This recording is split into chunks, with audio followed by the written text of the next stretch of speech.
Sejam muito bem-vindos ao Papo de DHO, o podcast focado nos temas do dia a dia do profissional de desenvolvimento humano e organizacional. Eu sou Aline Signal, coordenadora e consultora da Wisdom Gestão Organizacional, e hoje vamos falar de um tema estrategicamente relevante para a sustentabilidade das organizações: os programas de mentoria, sua efetividade no fortalecimento e na continuidade dos processos de gestão do conhecimento. Em um cenário de alta rotatividade, mudanças aceleradas, aposentadoria de lideranças experientes e necessidade constante de aprendizagem, uma pergunta se impõe: como contribuir para que o conhecimento crítico não se perca e continue gerando valor para o negócio? É nesse contexto que o mentoring nas empresas ganha protagonismo, não como uma ação pontual, mas como um processo estruturante de desenvolvimento, aprendizagem organizacional e sucessão. Para essa relevante conversa, tenho a alegria de estar com dois convidados que já estiveram conosco em outros episódios. Luiz Carlos Bueno, diretor-geral e fundador da Wisdom, meu parceiro de todos os episódios, e Leila Tâmela, diretora da Unidade Rio de Janeiro da Wisdom. Sejam muito bem-vindos. Tudo bem com vocês? Oi, Aline. Tudo ótimo. É um prazer falar sobre esse tema essencial para a continuidade operacional e para a sustentabilidade das organizações. Oi, Aline e Luiz. Feliz de estar aqui de novo. Mentoria é falar de conhecimento vivo, de vínculos e de desenvolvimento humano em profundidade. Para começarmos, gostaria de alinhar alguns conceitos. Luiz Carlos, quando falamos em mentoria no contexto organizacional, do que exatamente estamos falando? E por que ela se conecta de forma tão direta à gestão do conhecimento? Legal, Aline. Mentoria é um processo estruturado de desenvolvimento em que um profissional com ampla vivência e domínio em determinadas áreas do conhecimento humano apoia outro profissional em seu aprimoramento gerencial, comportamental, técnico e ou estratégico. Eu estou pondo nessa ordem porque o técnico está mais no nível, no início do processo de liderança, no gerencial. Ou não bem no início, porque o primeiro passo de um profissional de nível superior seria uma coordenadoria. Depois, normalmente, uma gerência, aí vai em diante. E no nível estratégico, você já está mais olhando lideranças seniors, ou diretores, ou diretorias. Diferentemente de treinamentos formais, a mentoria trabalha o conhecimento tácito, aquele que não está nos manuais, mas na experiência, nas decisões, nos erros e acertos reunidos ao longo da trajetória profissional. Por isso, ela é uma poderosa ferramenta que visa contribuir para o fortalecimento do processo de gestão de conhecimento, na medida em que transforma experiência em aprendizado, compartilhado e aplicável. Agora, vale aqui comentar o seguinte: recomendaria aos ouvintes que ouvissem também o podcast sobre gestão do conhecimento, que trata especificamente disso, e por isso eu usei agora há pouco o verbo contribuir, e também, e aqui isso entra como um programa interno que não envolve sala de aula ou treinamentos formais, como eu acabei de mencionar, mas que reforça o processo de gestão do conhecimento na organização. Leila, na prática das organizações, por que apenas documentar processos não é suficiente para assegurar a continuidade do conhecimento? Porque conhecimento organizacional não é apenas técnico. Ele também é do humano. Ele envolve sensibilidade, leitura de contexto, relação com pessoas. estratégias de julgamento e tomada de decisão. Quando a empresa aposta apenas em sistemas, em manuais e procedimentos, ela preserva o que fazer, mas pode perder o jeito, o como e o porquê fazer naquela organização. A mentoria cria um espaço relacional onde esse conhecimento vivo é transmitido, ressignificado e adaptado à nova realidade. Excelente, Leila. Luiz, você costuma dizer que os processos de mentoring são especialmente recomendáveis para profissionais em cargos de liderança, seja ela tática ou estratégica. Por quê? Vamos lá, Aline. Porque liderar e gerir exige muito mais do que conhecimento técnico. Exige equilíbrio emocional, como a Leila acabou de dizer, visão sistêmica, habilidade para leitura de cenários e, sobretudo, e muito importante, coerência entre discurso e prática. A mentoria permite que líderes mais jovens reflitam sobre os impactos de seus comportamentos e decisões, apoiados devidamente por mentores que já percorreram caminhos semelhantes. Portanto, é um processo de educação continuada, profundamente conectado à realidade do negócio. Muito bom. Leila, como a mentoria contribui para o desenvolvimento de líderes facilitadores, especialmente nas áreas de DHO e também de marketing de serviços? Eu acho que não só para essas áreas, acho que em todas as áreas da organização, de todas as áreas. A mentoria ajuda o líder a sair da posição de controle para uma posição de facilitar processos de desenvolvimento. Nas áreas de DHO e serviços, isso é fundamental, porque lidamos basicamente com pessoas, relações e culturas.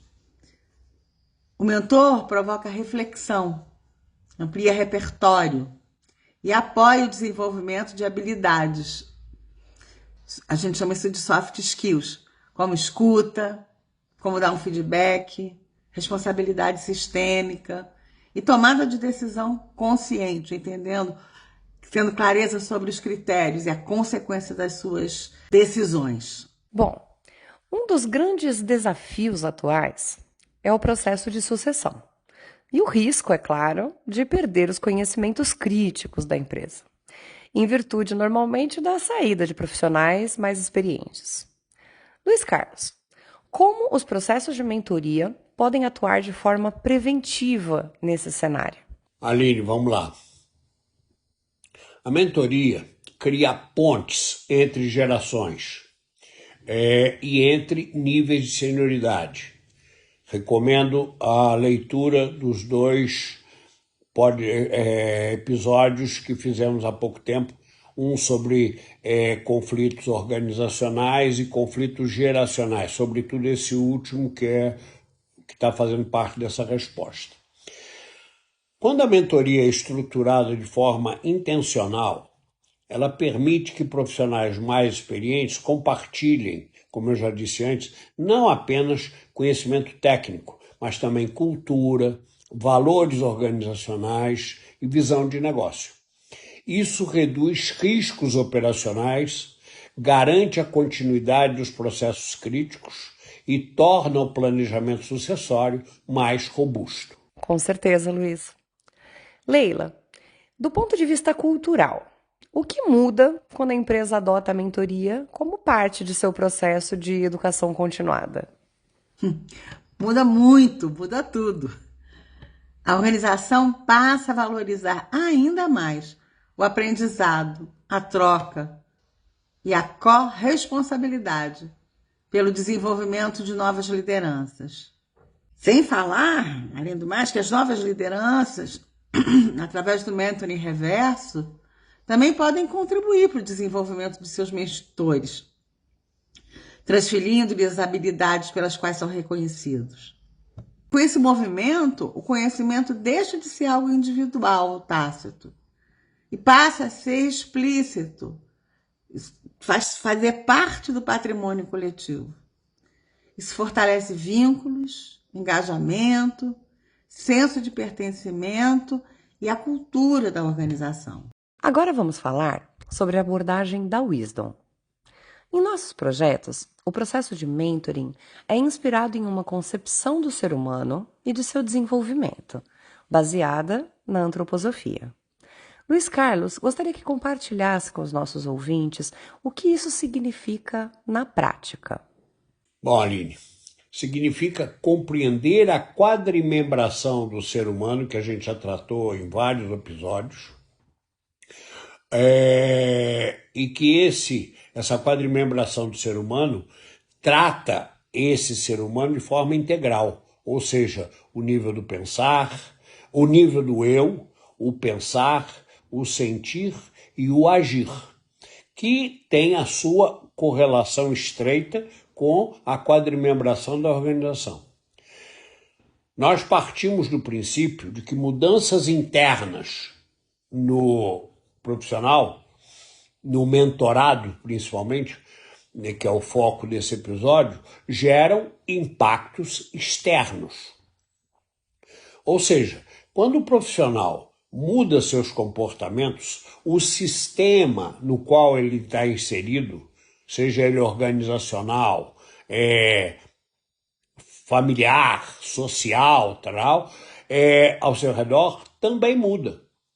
Por isso dizemos que a mentoria não gera apenas resultados profissionais, mas também impactos concretos, e aí repetindo o que eu acabei de falar, na vida pessoal e social, além das relações organizacionais. Com certeza, Luiz.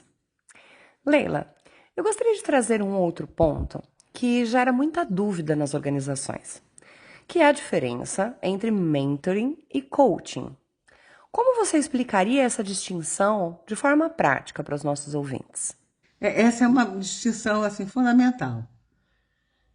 No processo de coaching, o profissional responsável pela sua condução atua principalmente através de perguntas poderosas, criando um espaço de reflexão para que o performer, a pessoa que está recebendo o coach, encontre suas respostas e faça as suas escolhas. O coach não orienta nem oferece soluções prontas. Ele confia no potencial do performer para que este chegue às suas próprias conclusões. Já no processo de mentoring, a relação se apoia na experiência do mentor. O mentor compartilha com o mentorado as suas vivências, sinaliza caminhos, propõe alternativas e orienta o processo decisório a partir de referências concretas, reunidas ao longo da sua trajetória profissional. É uma troca contínua de experiências, baseada em demandas reais, com foco claro no desenvolvimento gerencial e estratégico do mentorado. Por isso, os processos de mentoring e coaching não competem entre si. Eles se complementam. A gente está sempre caminhando juntos, visando atender objetivos distintos de desenvolvimento. Tenho certeza que agora essa diferença ficou clara para todos que estão nos ouvindo. Agora, antes de irmos para uma vivência prática, gostaria de explorar um ponto importante. Luiz Carlos, quando falamos em processos de mentoring, o escopo da atuação pode variar bastante. Você poderia nos explicar quais são os principais focos possíveis? Claro, Aline.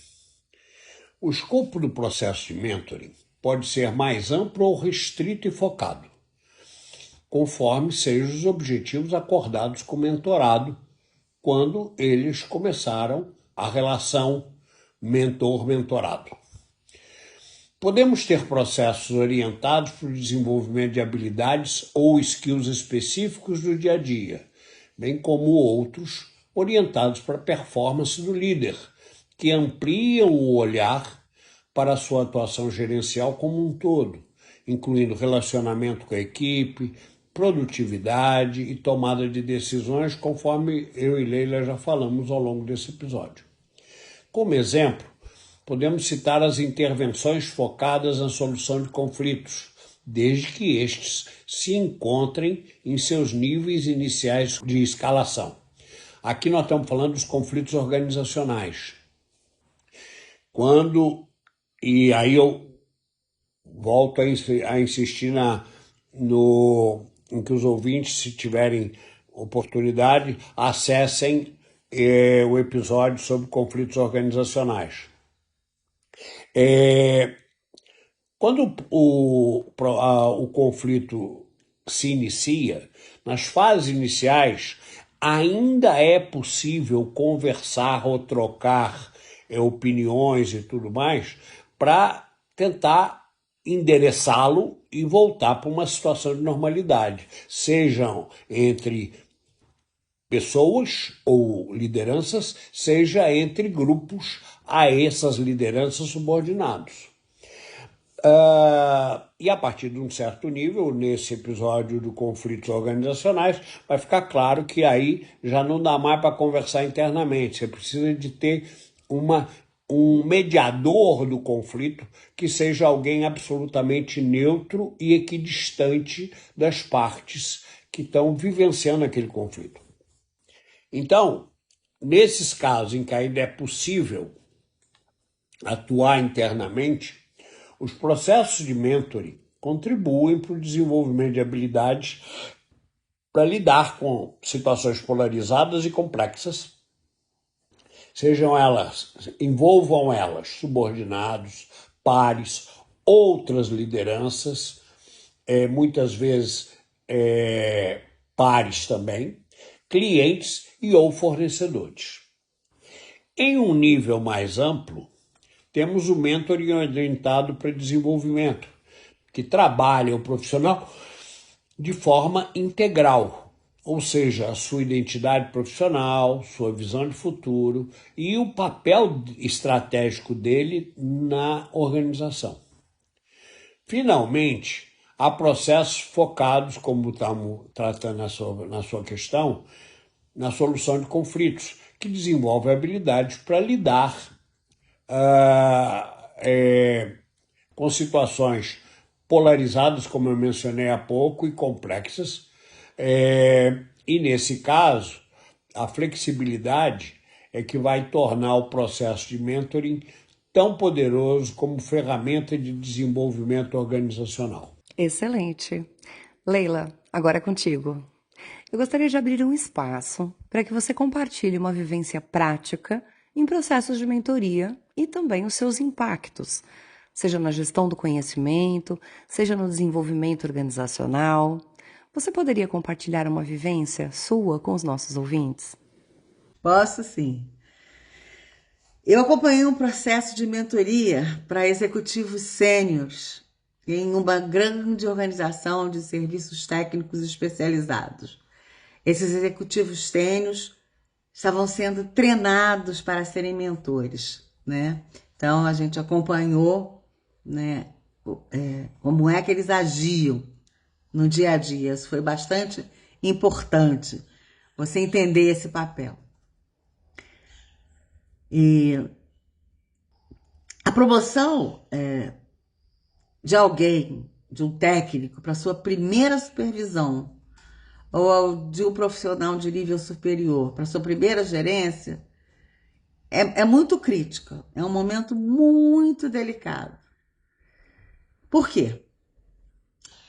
Porque o profissional, ele acumula senioridade, constrói uma boa reputação a partir dos seus conhecimentos e habilidades técnicas, nos processos pelos quais ele foi responsável. Quando o profissional assume a sua primeira supervisão, a sua primeira gerência, os conhecimentos e habilidades técnicas vão ficar em segundo plano. É uma outra forma de olhar, é um outro momento. As demandas dessa nossa nova função vão estar mais voltadas para as habilidades ou de organização ou relacionais, ou de supervisão, né, de gestão. E, em geral, soft skills, e a gente chama isso de soft skills, não são a tônica das formações técnicas. Nas engenharias, você não vai ver isso. Então, eu vou falar de um caso específico. Nessa empresa em especial, era uma empresa, estou falando de uma empresa de engenharia grande, as pessoas tinham o hábito de se tratar por apelidos, através de apelidos, os quais às vezes eram o sobrenome, às vezes eram diminutivos. E às vezes eram coisas que vinham da época da faculdade, né? Então eu vou contar o caso do Fernandinho. Um Fernandinho, como daquela propaganda que ficou muito famosa. Teve o tempo aí do Fernandinho. Fernandinho era um ótimo, excelente engenheiro. E ele estava sendo promovido para gerente de projeto da diretoria de engenharia onde ele participava. O diretor de engenharia tinha feito esse programa para atuar como mentor e eu o estava acompanhando. Então, junto com o mentor, a nossa primeira providência em relação a esse mentorado foi um pouco desconstruir esse apelido do Fernandinho. Afinal, ele estava virando uma pessoa mais sênior, né? Então, disciplinadamente, esse mentor, em todas as reuniões, em todas as ocasiões, passou a chamar o Fernandinho de Fernando, para marcar essa transição de uma forma muito objetiva, né, para promover o reconhecimento da senioridade adquirida pelo agora Fernando, né? E eu fazia shadow coaching, né? Eu participava de algumas reuniões e olhava as pessoas atuando na sua vida cotidiana, na vida diária, para poder apoiá-los, né? Então eu me lembro de uma reunião em que agora o ex-Fernandinho, né, participava. E o mentor dele também. Em um determinado momento, ele começou a olhar o celular. A tal ponto que esse fato foi percebido pelos presentes na reunião. E o que isso trazia? Isso denotava uma certa percepção de falta de atenção, falta de presença do Fernandinho. Esse era um feedback que precisava ser dado em privado e com todo cuidado pelo mentor, que estava presente e observava esse comportamento. Então, esse fato foi trazido numa reunião estruturada do processo de mentoria, que essas reuniões têm que ser marcadas em ambiente adequado, e com muita objetividade, ou seja, sinalizando a percepção gerada nos outros participantes, bem como as suas consequências, né? Isso levou o Fernando a uma mudança de comportamento. E aí, que atingiu os resultados esperados, né? Dele se colocar, né? Então, foi bem interessante observar os impactos positivos, tanto sobre o Fernando, quanto sobre a percepção dele pela equipe. E nessa empresa, em especial, os valores que ela pregava, divulgava e acreditava tinham a ver com cuidar dos vínculos com as pessoas. E também que cada um fosse responsável e tivesse consciência das consequências das suas ações, se fosse bastante consciente. Então, o mentor, ao formalizar o feedback para o Fernando, ele conseguiu enfatizar e fortalecer tanto os valores quanto à cultura da organização. Esse é o papel estratégico dos líderes sêniores que estão envolvidos em processos de mentoria. Ótimo, Leila. Muito obrigada por compartilhar. Que conversa interessante tivemos hoje. Falamos sobre o papel dos processos de mentoria na gestão do conhecimento, no desenvolvimento de lideranças, na sucessão e na sustentabilidade organizacional. Vimos que mentoring não é uma ação isolada, mas parte de um processo de educação continuada que fortalece cultura, pessoas e resultados. Quero agradecer imensamente a presença de vocês, Luiz Carlos Bueno e Leila Tâmela. E agora passo a palavra para que cada um faça uma breve despedida. Olha, obrigada, Aline. Assim, qual é o recado aqui? Você não precisa colocar as pessoas em sala de aula, né? Nem fazer cursos, né? O tempo inteiro. O processo de desenvolvimento e de preservação do conhecimento é uma atividade cotidiana. Então, a mentoria é um desses caminhos, né? É um caminho muito eficaz para você trabalhar e desenvolver, fortalecer a cultura organizacional. Aline, eu também agradeço a atenção dos nossos ouvintes e complementaria o que Leila mencionou, dizendo o seguinte: muitas vezes sala de aula não é aquilo que realmente introjeta os aprendizados dentro desse desenvolvimento. A mentoria, o processo de mentoria, além de ele fortalecer a qualidade das relações dentro da organização e complementar a gestão do conhecimento, é uma interação muito, muito poderosa, muito enriquecedora para aqueles que estão envolvidos naquele processo com um determinado objetivo já previamente estabelecido entre eles. Então, o processo de mentoria, ele também ajuda a fortalecer a qualidade das relações e, consequentemente, como a gente falou ao longo do episódio, o alinhamento da identidade da identidade organizacional. E a você que nos acompanhou até aqui, nosso muito obrigada. Esse foi mais um episódio do Papo de DHO. Quer saber mais sobre os nossos programas de mentoring ou acessar os nossos artigos? Basta acessar www.wisdom.com.br. Em nosso próximo episódio, o tema será Benchmark de Estruturas e Processos.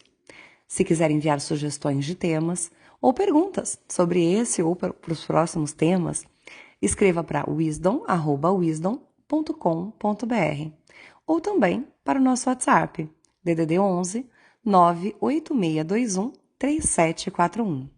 Se você gostou, deixe seu like, compartilhe com os colegas, nos deixe um comentário, siga o nosso canal e continue nos acompanhando nos próximos episódios. E lembre-se, quando o conhecimento é compartilhado com consciência, ele deixa de se perder no tempo e passa a sustentar o futuro das organizações. Até breve!